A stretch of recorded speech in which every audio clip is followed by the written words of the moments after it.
열왕기상 19장 1절부터 8절에 있는 말씀입니다. 잘 오셨습니다. 오늘 본문의 말씀을 가지고 지난주에도 위기라고 하는 제목으로 하나님의 말씀을 함께 나누었고요. 오늘도 위기라고 하는 제목으로 함께 말씀을 나누도록 하겠습니다. 여러분, 엘리야 그러면 어떤 사람으로 느껴집니까? 엘리야 그러면요, 대표적으로 나타나는 이미지가 뭐냐면 불의 선지자예요. 불의 선지자. 그러니까 엘리야는 아합 왕 시대에 하나님의 말씀을 대변하는 그런 선지자였습니다. 그는 하나님의 특별한 능력을 힘입어서 3년 이상 계속되던 그 극심한 가뭄 가운데 비를 내리게 했던 그런 선지자가 바로 엘리야 선지자입니다. 이 아합 왕과 그 부인 이세벨에게는 수많은 그 우상을 섬기는, 바알을 섬기는 선지자들이 있었습니다. 그 인원이 그 중에서도 핵심 인원들만 850명 정도 되었는데, 이 바로 물 한 방울, 비 한 방울 내리지 않는 그곳에 이 850명과 1대 850으로 싸워서 하늘에서 비가 내리게 하는 그런 능력을 행하고, 나머지 그 850명을 기손 시내가에서 다 몰살시켰던 사람이 바로 엘리야 선지자입니다. 1대 850으로 싸워서 이긴 사람이라는 것이죠. 여러분, 이런 능력의 선지자 엘리야가 본문에는요, 너무나 또 다른 모습을 보여주고 있어요. 아합의 아내인 이세벨이 엘리야 선지자를 죽이겠다는 말을 한 거예요. 그래서 엘리야가 오늘 본문 3절에 보면 이세벨의 말을 무서워하면서 도망하는 모습이 나옵니다. 엘리야는 지금 도망자입니다. 그것도 누구의 말 때문에 그러냐? 바로 아합 왕의 부인 이세벨의 그 말 한마디 때문에 무서워서 도망가는 거예요. 그것도 행동으로 옮긴 것도 아니고, 뭐 군사를 데리고 지금 나온 것도 아니고, 말로 내가 너를 가만히 안 놔두겠다, 내가 너를 반드시 죽이겠다, 이런 말 한마디에 바로 이 엘리야가 도망가는 모습을 보여주고 있습니다. 내가 너를 죽이지 않으면 나의 신이 나에게 벌을 내릴 거야, 이런 말을 했는데 그게 무서운 것입니다. 이 엄포를 듣고 불의 선지자 엘리야가 자기의 사환, 다시 말하면 제자 한 명을 데리고 광야로 도망을 갑니다. 그리고 4절을 보면 홀로 광야에 들어간 엘리야는요, 로뎀 나무 아래에 앉아서 하나님 앞에 뭐라 그랬냐면, 나 좀 거두어 달라는 거예요. 나 좀 죽여 달라는 거예요. 나 이제 그만 살고 싶다고 그렇게 이야기하는 겁니다. 여러분, 이 모습이 너무 대조적이지 않습니까? 아니, 금방 그 이스라엘 사람들이 다 모여있는 그곳의 산에서 850명을 다 칼로 죽이고 그렇게 담당하게 싸웠던 그 엘리야가 지금은 며칠 사이에 하나님 앞에 나 좀 죽여달라는 거예요. 어떻게 이런 대조적인 모습을 보일 수 있느냐는 것입니다. 여러분, 이상하지 않습니까? 며칠 전만 해도 그랬던 그 제단에서 하늘에서 불을 내리기도 했던 그 사람이, 그 당당하고 믿음에 찬 엘리야의 모습은 도대체 어디로 갔단 말입니까? 여러분, 너무 소심하지 않습니까? 850명의 바알의 거짓 선지자들을 한 명도 살려두지 않고 모조리 기손 시내가에서 그렇게 죽였던 엘리야의 모습은 지금 어디로 갔단 말입니까? 아합 왕의 부인이긴 하지만 한 여인이 무서워서 도망치고 하나님께 어린아이처럼 자신을 죽여달라고 떼를 쓰는 엘리야의 모습은 우리는 이걸 어떻게 해석하고 어떻게 보아야 되겠습니까? 엘리야를 죽이려는 행동으로 옮긴 것도 아닌데 여자의 말 한마디에 벌벌 떨면서 쫓겨다니는 그런 엘리야의 모습이 너무 극과 극이라는 것입니다. 왜 엘리야는 이런 나약한 모습으로 갑자기 전락해버린 것일까요? 여러분, 이런 거 한번 생각해 보셨습니까? 왜 이렇게 갑자기 변했지? 당시에 수많은 사람들이 알고 있던 엘리야는요, 너무나 다른 모습이잖아요. 여러분은 이런 엘리야의 모습을 이해할 수 있겠어요? 그리고 이런 엘리야의 모습을 당시 사람들은 어떻게 받아들였을까요? 그 바알의 850명의 선지자들을 다 죽이는, 하늘에서 불을 내리는 그런 능력과 그런 기적을 행한 사람이 이렇게 행할 때 거기에 모여있는 많은 사람들이 뭐라고 말했을까요? 바알의 선지자와 이세벨의 거짓 선지자 850명을 죽였던 그것이 무서워서, 그 사건 이후에 무서워서 도망간다니, 참 웃음이 나올 그런 행동이 아닐 수가 없습니다. 여러분, 그렇다면 하나님은 왜 이런 엘리야의 모습을 우리에게 지금 성경을 통해서 보여주고 있는 것일까요? 차라리 성경에 이런 내용을 기록하지 않고 그저 850명과 싸워서 이긴 내용만 기록한다면 우리에게 더 유익이 되지 않겠습니까? 굳이 이런 나약한 모습을 왜 성경에서 하나님이 기록해 놓으셨느냐는 것이죠. 그런데 하나님께서는요, 이런 엘리야의 모습을 우리에게 보여주시는 이유가 있습니다. 오늘 엘리야의 이런 모습은 위기를 만난 엘리야의 모습이었습니다. 오늘 말씀을 잘 따라오시면 좀 다른 모습을 발견하게 될 것입니다. 하나님은 엘리야의 모습을 통해서 우리가 신앙생활하면서 위기를 만났을 때 어떻게 해결해야 되는지를 주님이 지금 가르쳐주고 계신 것입니다. 모든 위기, 모든 문제, 모든 슬럼프의 해답은 누구에게 있습니까? 하나님에게 있다는 것입니다. 하나님은 우리들이 겪는 모든 위기의 해답 열쇠를 가지고 계신 분이에요. 하나님께서는 그 어떤 위기도 능히 해결하실 수 있는 그런 전능하신 하나님이라는 것입니다. 우리는 엘리야의 위기의 모습을 통해서 몇 가지 가져야 할 교훈이 있습니다. 첫째, 위기는 누구에게나 찾아온다는 사실입니다. 아무리 대단한 사람이라 할지라도 그 사람에게도 인생을 살아가면서 위기라고 하는 것은 누구나 찾아온다고 하는 겁니다. 그뿐만 아니라 가정에도, 아무리 행복한 가정이라 할지라도 그 가정에도 위기라고 하는 것이 찾아옵니다. 아무리 잘 나가는 사업이라 할지라도 한순간에 위기는 찾아온다고 하는 것입니다. 지금 하나님께서 엘리야의 모습을 통해서 우리를 위기 교육을 하고 있다고 보셔야 됩니다. 여러분, 우리가 생각할 때 엘리야 같은 그런 그 대선지자에게 위기 같은 것이 온다고 우리가 생각을 했겠습니까? 그런 생각을 안 했다는 것이죠. 그러나 누구에게나 위기가 찾아온다는 겁니다. 위기 없는 인생은 존재하지 않습니다. 엘리야는 아주 특별한 영성을 가진 사람이에요. 하늘에 비를 내리게 하고요, 하늘에서 하나님의 그 불을 내려서 하나님의 살아계심을 모든 사람에게 증거하고 증명했던 사람이에요. 특별한 영성을 가진 사람이에요. 이런 엘리야가 이들에게도, 이 사람에게도 위기가 있고, 그리고 시험이 있고, 신앙의 슬럼프가 찾아왔다는 것입니다. 그러므로 위기 없는 인생은 없다는 것이죠. 여러분, 나는 신앙으로 어떤 위치에 있더라도 위기가 있음을 인정해야 됩니다. 나는 절대 그렇지 않아. 나는 완전히 하나님 앞에 완전히 하나님을 믿어. 그런 사람이라 할지라도 위기가 찾아온다는 것입니다. 신앙의 사람이라면 누구라도 위기 앞에서 자유로울 사람이 없다는 것이죠. 두 번째는 위기 앞에서 우리는 솔직해져야 됩니다. 위기를 극복하려면 어떻게 해야 되느냐? 위기를 숨기지 말아야 돼요. 엘리야는요, 영성의 사람이에요. 권세 있는 사람이에요. 누구나 존경하는 사람이고 누구나 엘리야를 함부로 대할 수 없는 그런 존재예요. 그런데 지금 엘리야의 모습 속에는 엘리야의 위기가 그대로 드러나고 있다고 하는 것입니다. 엘리야는 자신의 위기를 숨기지 않았습니다. 누가 뭐라 하든 간에 상관하지 않고 자기의 위기를 드러냈다는 것입니다.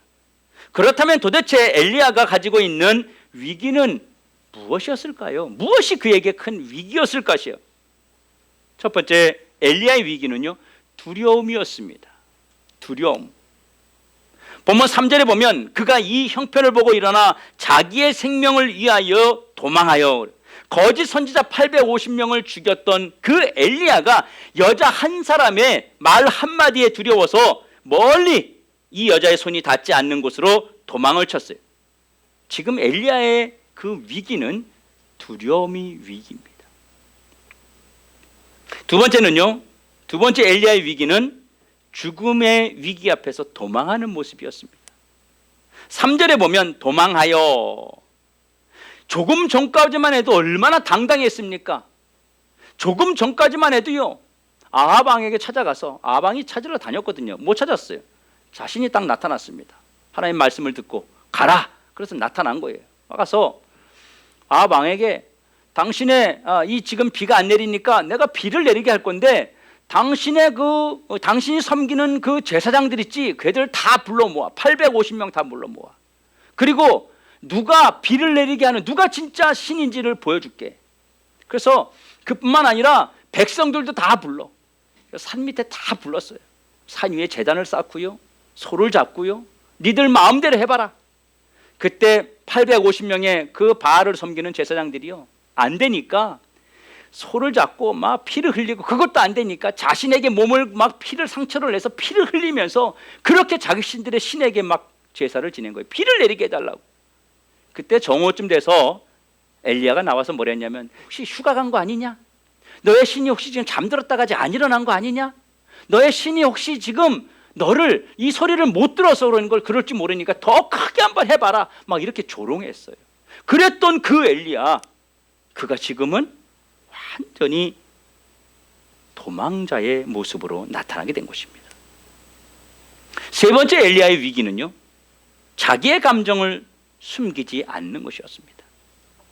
본문 4절에 보면 자기 자신은 광야로 들어가 하룻길쯤 가서 한 로뎀 나무 아래에 앉아서 자기가 죽기를 원하여 이르되, 여호와여 넉넉하오니 지금 내 생명을 거두시옵소서. 나는 내 조상들보다 낫지 못하나이다.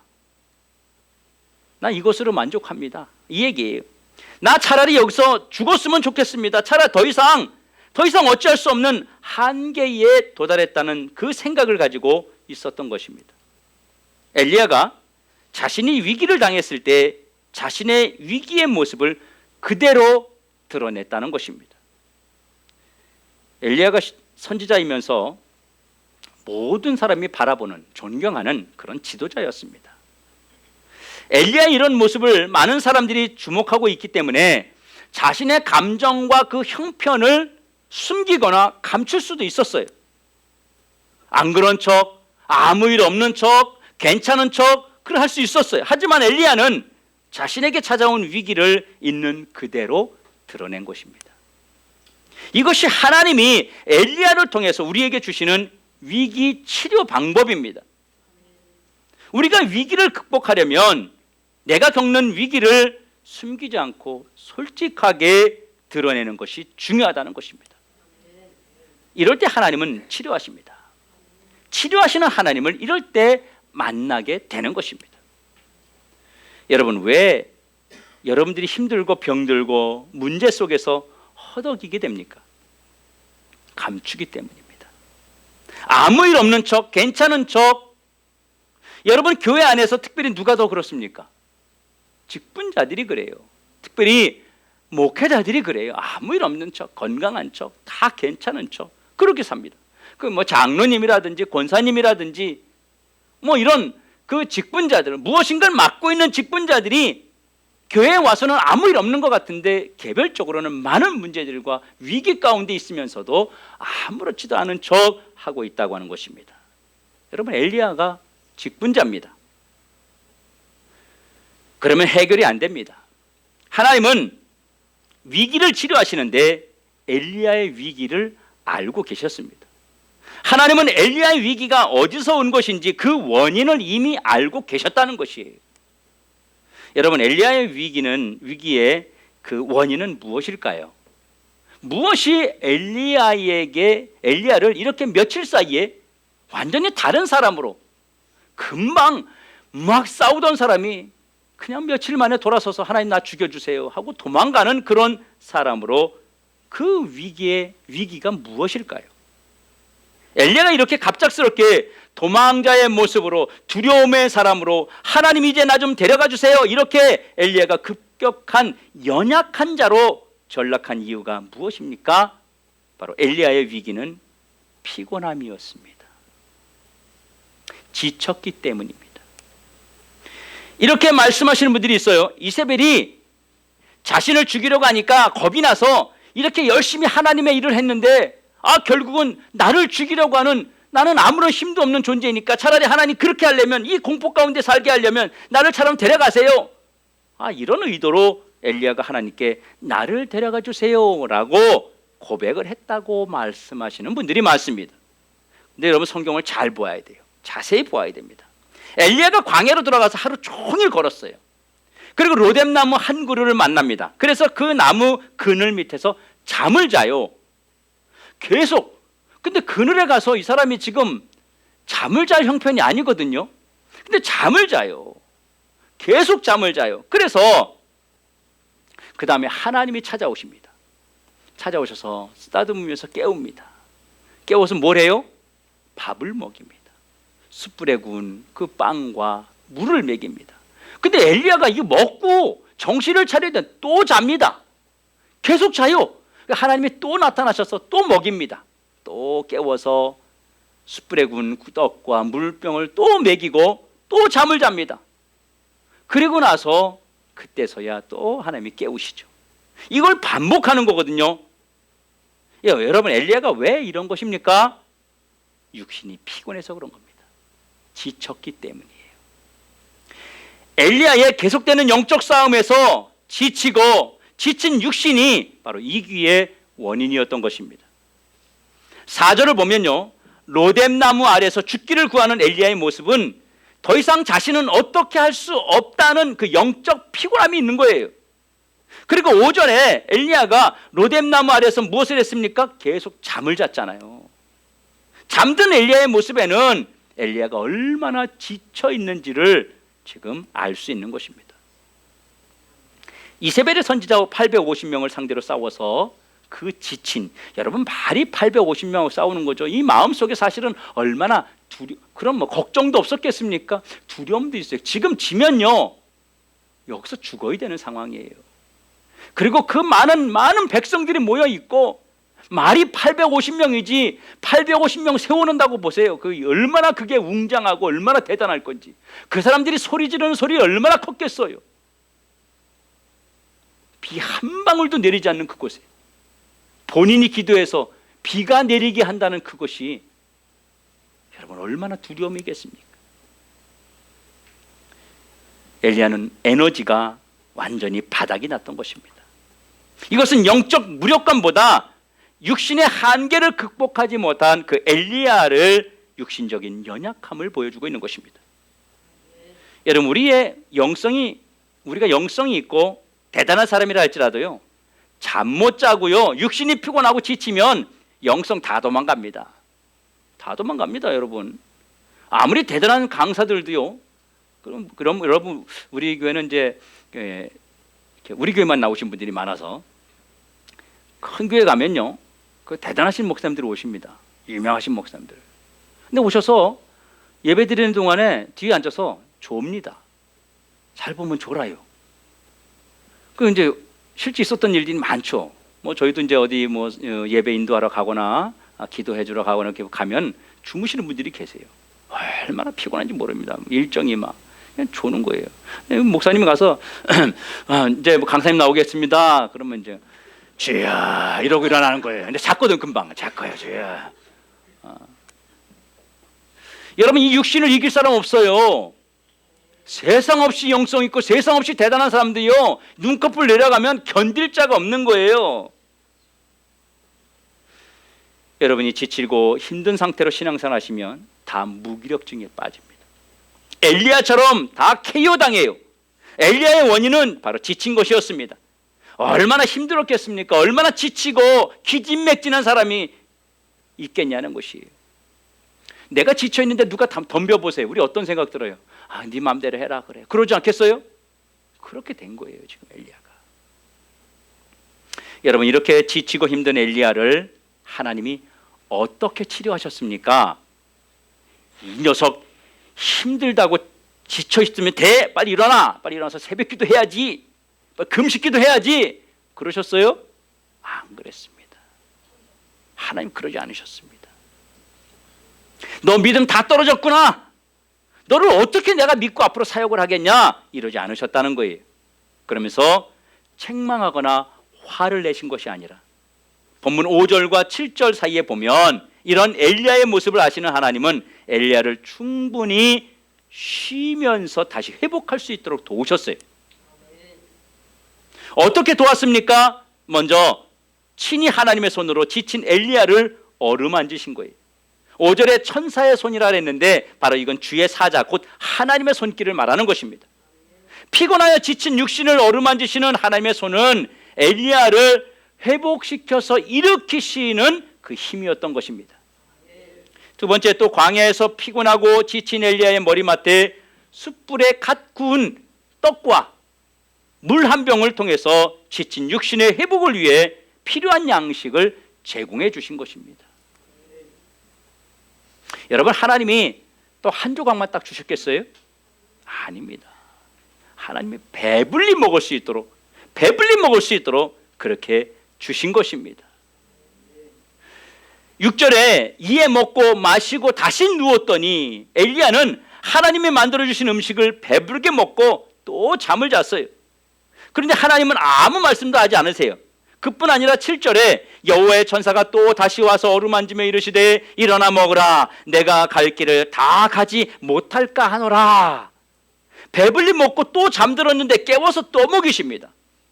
지치고 힘들어하는 그 엘리야가 음식을 마음껏 먹고 두 번이나 잠들었는데 하나님은 한마디도 책망하신 것이 없습니다. 한마디도 책망하신 것이 없이 그냥 기다려 주셨어요. 육신은요, 먹고 힘을 얻어야 다시 일어설 수 있음을 아시는 그 창조주 하나님이셨던 거예요. 우리 하나님이요, 비인격적이신 분이 아닙니다. 우리 하나님은요, 우리를 너무너무 잘 아시고 너무너무 사랑하시는 분이에요. 그래서 기다려 주시는 거예요.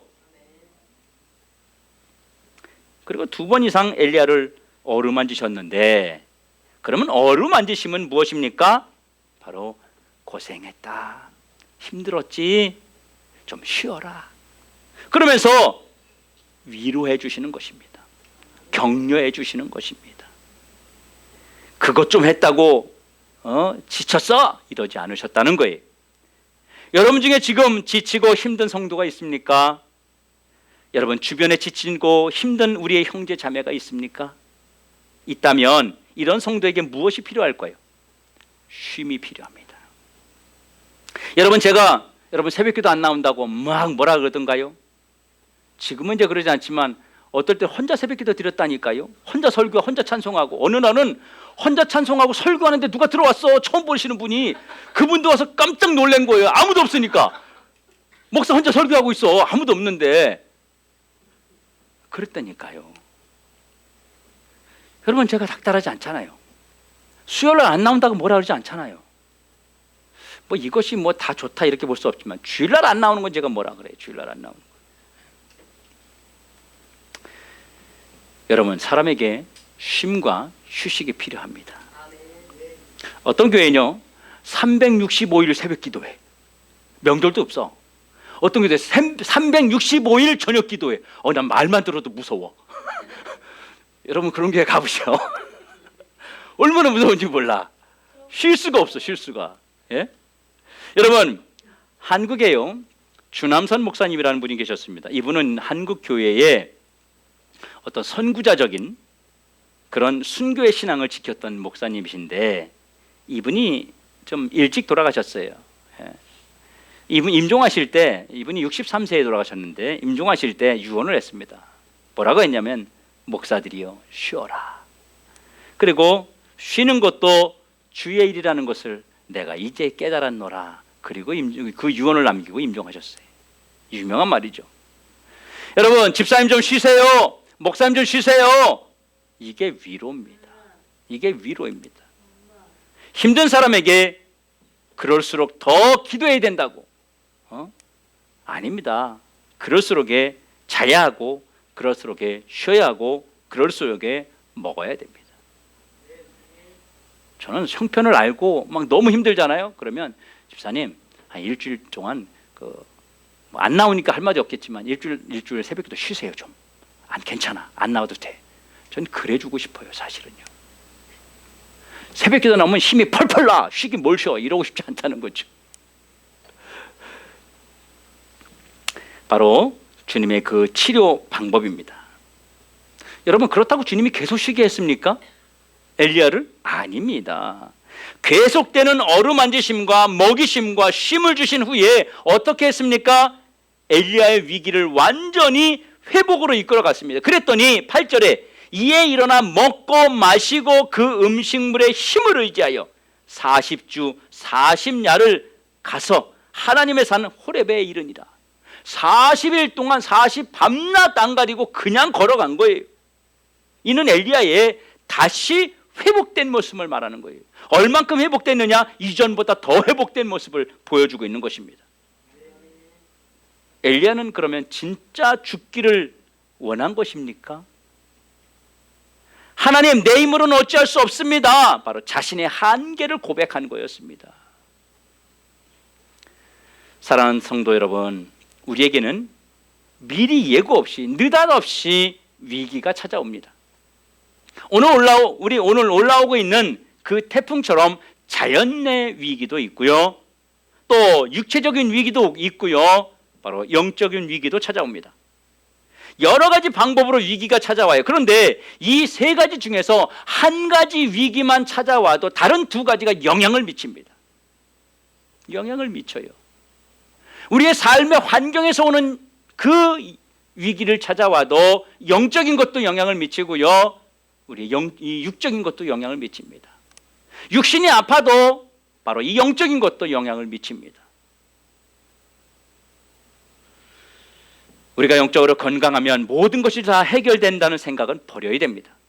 위기는 어떤 방법으로든지 우리에게 찾아오는데 한 가지 위기가 찾아오면 이 모든 것이 함께 영향을 받는다는 것을 기억해야 됩니다.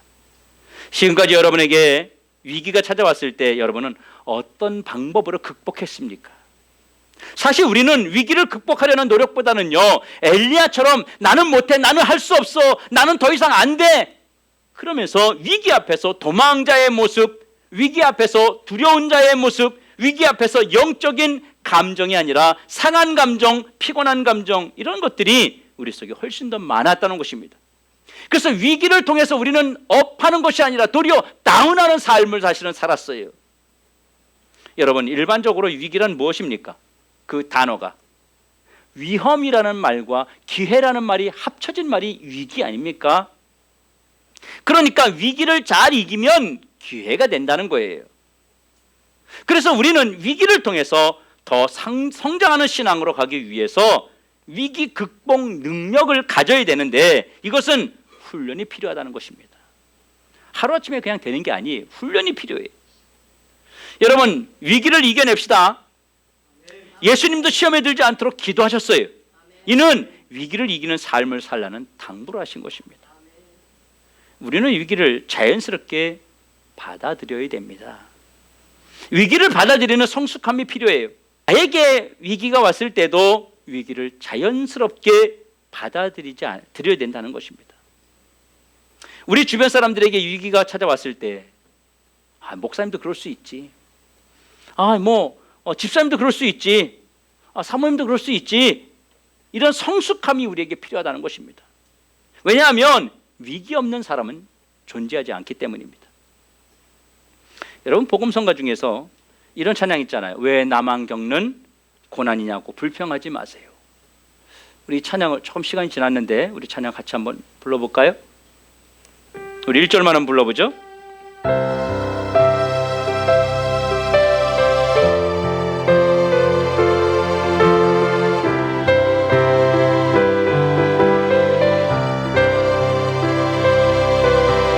왜 나만 겪는 고난이냐고 불평하지 마세요. 고난의 뒤편에 있는 주님이 주실 축복 미리 보면서 감사하세요. 너무 편리게 지금 이 순간에도 주님이 일하고 계시잖아요. 남들은 지쳐 앉아있을지라도 당신만은 일어서세요. 힘을 내세요. 힘을 내세요. 주님이 손잡고 계시잖아요. 주님이 나와 함께함을 믿는다면 어떤 역경도 이길 수 있잖아요. 아멘. 여러분, 나만 겪는 것이 아니고 모두가 겪는 것입니다. 그런데 우리는 나만 겪는 고통, 나만 가지고 있는 슬픔, 나만 가지고 있는 위기라고 생각합니다. 이는 사탄이 위기를 통해서 우리를 무너뜨리려는 전략입니다. 또 위기의 원인을 찾아야 됩니다. 이 원인을 찾는 것이 굉장히 중요합니다. 사실 우리 신앙인들이요, 잘 안 되는 것이 무엇이냐면 이 위기의 원인을 찾는 걸 못한다는 거예요. 우리는 위기의 원인을 먼저 찾으려고 하지 않고 치료부터 하려고 합니다. 기도하세요. 찬송하세요. 금식하세요. 예배에 나오세요. 그러면 아닙니다. 그렇게 하면 안 되죠. 우리가 겪는 그 위기는 모두 원인이 있다는 것이죠. 엘리야처럼 지쳐 있는지, 욕심이 앞섰는지, 죄를 이겨내지 못했는지, 나태해졌는지 그 원인을 찾아야 된다는 것입니다. 모든 위기의 원인은 바로 나에게 있습니다. 나를 보지 못하고 상대방에게서 찾으려 하면 더 큰 위기 속으로 빠져들게 되는 것입니다. 하나님은요, 위기의 사람을 찾아오십니다. 하나님이 찾아오실 때 그냥 오시는 것이 아니라 물과 떡을 가지고 오세요. 무엇을 가지고 오신다는 거예요? 치료의 방법을 가지고 오신다는 거예요.